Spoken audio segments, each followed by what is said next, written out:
एक तरफ कल पाकिस्तान को साउथ अफ्रीका के हाथों शिकस्त हुई, उसके ऊपर बहुत सारे सवालात खड़े हुए कि क्यों पाकिस्तान 99 पे 8 आउट करने के बावजूद 148 पे पूरी साउथ अफ्रीका को आउट ना कर सका। लेकिन दूसरी जानिब मेलबर्न क्रिकेट ग्राउंड में कुछ ऐसा ही टीम इंडिया के साथ होते हुए नजर आ रहा है और इंडिया की तमाम तर टीम आउट हो चुकी है और ऑस्ट्रेलिया ये मैच भी जीत चुका है और अपने जो चांसेस हैं उसको बहुत ही ब्राइट कर चुका है, क्योंकि अब आने वाले बाकी मैचेस में उसको एक आध विन दरकार है और वो वर्ल्ड टेस्ट चैंपियनशिप के फाइनल में साउथ अफ्रीका से टकराएगा। आज के इस व्लॉग में मैं हूं हसनैन लियाकत। अच्छा, थोड़ा सा इंडिया पाकिस्तान की क्रिकेट का मुवाजना कीजिए।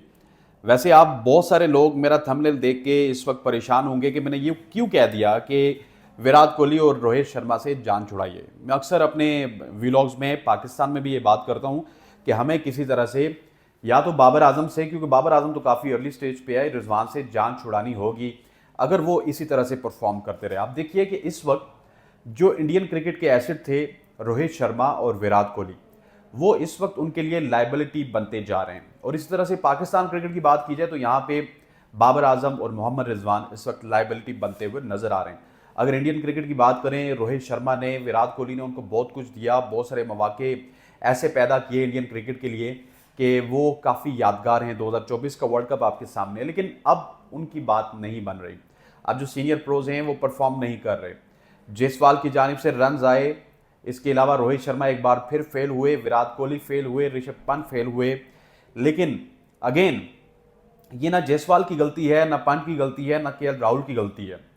ये आपके उन दो सुपरस्टार्स की गलती है जो कि आपने इस वक्त उनको बहुत बड़ा बनाया हुआ है। वो बड़े हैं, लेकिन किसी ना किसी वक्त पे आपको क्रिकेट को खैराबाद कहना होता है, किसी ना किसी वक्त पे आपको क्रिकेट के हवाले से बड़े डिसीजन लेने होते हैं और ये अब इंडियन क्रिकेट बोर्ड को करना होगा। बीसीसीआई भी आई थिंक अब इस बोझ को ज़्यादा कैरी ऑन नहीं कर पाएगी। पहले अपने घर में कई सदियों बाद आप कह सकते हैं न्यूजीलैंड से 3-0 की शिकस्त रोहित शर्मा को, और उसके बाद ऑस्ट्रेलिया में जब पहला टेस्ट था तो कप्तान कौन थे?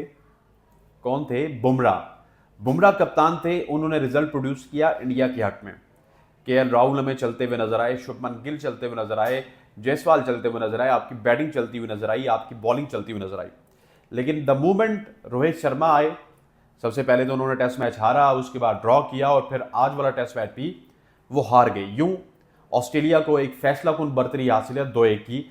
और जब से ये बीजीटी स्टार्ट हुई है अभी तक इंडिया को ऑस्ट्रेलिया में शिकस्त नहीं हुई। एक तो हमारी पाकिस्तान की टीम है ना, जो ऑस्ट्रेलिया का नाम सुनते ही उनके हाथ पांव फूल जाते हैं, लेकिन वहां पे उनको शिकस्त नहीं हुई। लेकिन इस दफा मुझे लग रहा है कि इंडिया की टीम बहुत ही प्रेशर में है और just because of 2 persons, Rohit Sharma और विराट कोहली। बहुत बड़ी खिदमत है आपकी, आप लेजेंड हैं, आप सुपरस्टार हैं, आप ऑल टाइम ग्रेट हैं Virat Kohli. Rohit Sharma is a generational player. Generation में ऐसे प्लेयर पैदा होते हैं, लेकिन हर किसी का एक एंड होता है। आज हम वकार वसीम की बात करते हैं या कपिल देव की बात करते हैं, गवास्कर की, राहुल द्रविड़ की, धोनी की, तो उनका भी एक एंड था। अब आप इतने लंबे अरसे तक किस तरह से विराट कोहली को बर्दाश्त कर सकते हैं?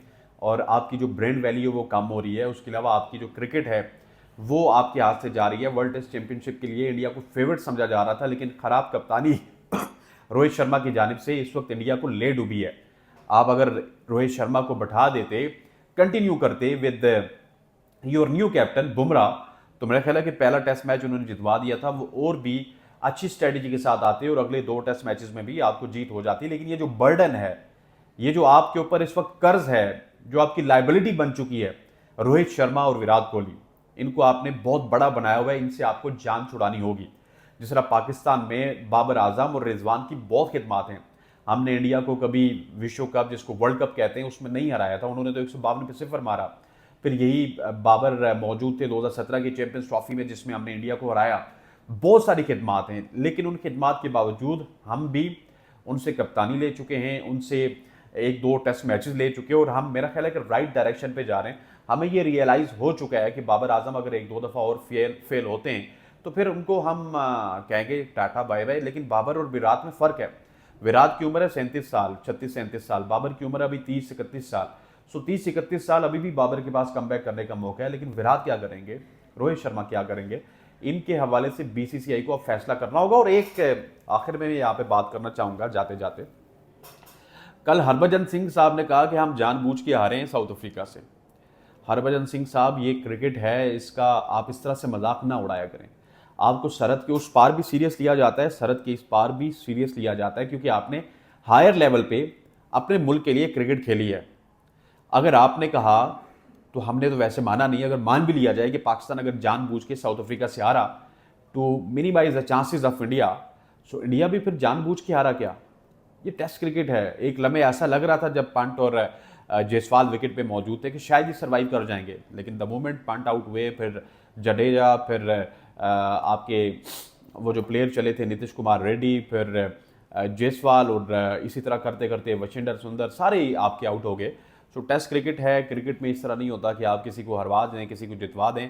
हाँ, क्योंकि आपने माजी में बहुत दफ़ा ऐसे किया है कि आपको हम बैठ के मैच देखते थे कि शायद कहीं इंडिया इस टीम को हरा दे या इस टीम से जीत जाए तो हम पहुंच जाएंगे, क्योंकि हमारा सफ़र तो जो बड़े कप्स होते हैं उसमें इफ़ एंड बट्स पे होता है। वो अलग बात है कि हम आगे जाके जीत जाते हैं, लेकिन उस वक्त तो बहुत सारे शुक्क शुबात थे। लेकिन कल के मैच में तो कोई शुक्क शुबात नहीं थे। 148 रन थे, 148 रन में भी पाकिस्तान ने फाइट बैक किया, 99 फॉर 8 था।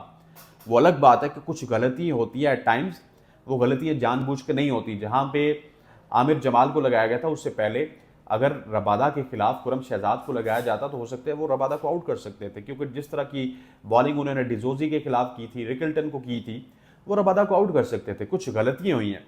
मेरा ख्याल है शान ये सोच रहे थे कि आमिर जमाल को वो लाएंगे, और जिस तरह की पैट कमिंस बॉलिंग करते हैं ना, आपकी बॉडी के ऊपर बॉलिंग करते हैं, बड़ा ऑकवर्ड उनको बाउंस मिलता है, उस तरह का ऑकवर्ड बाउंस हमेशा से हमने देखा है कि सीनियर कंट्रीज में आमिर जमाल को मिलता है। लेकिन अल्टीमेटली आमिर जमाल बहुत ज़्यादा रेस्टी थे, 1.5-2 दिन से बॉलिंग नहीं की थी। जब बॉलिंग पे आए तो उनसे उस तरह से बॉलिंग एग्जीक्यूट नहीं हुई। लेकिन इसमें आप ये कॉन्स्पिरेसीज इस्तेमाल करना स्टार्ट कर दें कि पाकिस्तान जानबूझ के हारा, पाकिस्तान ने इंडिया को हराने के लिए हारा है, तो ऐसे नहीं होता कि आप 3 टेस्ट मैचेस न्यूजीलैंड के खिलाफ जानबूझ के हारे। क्या आप ऑस्ट्रेलिया के खिलाफ आज वाला टेस्ट मैच या फिर दूसरा टेस्ट मैच जानबूझ के हारे? इस क्रिकेट ऊपर नीचे लगी रहती है, लेकिन कहने का मकसद ये है कि इसको क्रिकेट समझा जाए और इसको क्रिकेट के तरीके से लिया जाए। हर चीज़ पे आपको कंट्रोवर्सी नहीं निकालनी चाहिए। आखिर में यही कहूँगा कि जिस तरह हम बाबर और रिजवान से जान छुड़ाने की बात करते हैं, आप भी एक तहरीक चलाइए, क्योंकि हमने देखा है कि इन दोनों मुल्कों में तहरीक चलाई जाती है। गोरों के मुल्क नहीं है कि जहाँ पे टाइम एंड अगेन डिसीजन लिए जाते हैं टाइम को देख के। हमारे यहाँ लिए जाते हैं डिसीजन, ओ विराट चला गया या बाबर चला गया तो हमारी ब्रांड वैल्यू कम हो जाएगी, हमारी कमर्शियल वैल्यू कम हो जाएगी। इंडिया ने बहुत लंबे अरसे तक सचिन रमेश तेंदुलकर को भी इसी तरह से कैरी ऑन किया था। लेकिन अब क्रिकेट थोड़ी फास्ट हो चुकी है और अब विराट कोहली का कम बैक करना यहाँ से मुझे बहुत मुश्किल नज़र आ रहा है। रोहित शर्मा तो वैसे भी जिस तरह के उनके टेस्ट रिकॉर्ड्स हैं, वो टेस्ट में कप्तानी मेरा ख्याल डिजर्व भी नहीं करते थे, लेकिन आपने उनको कप्तान बना दिया।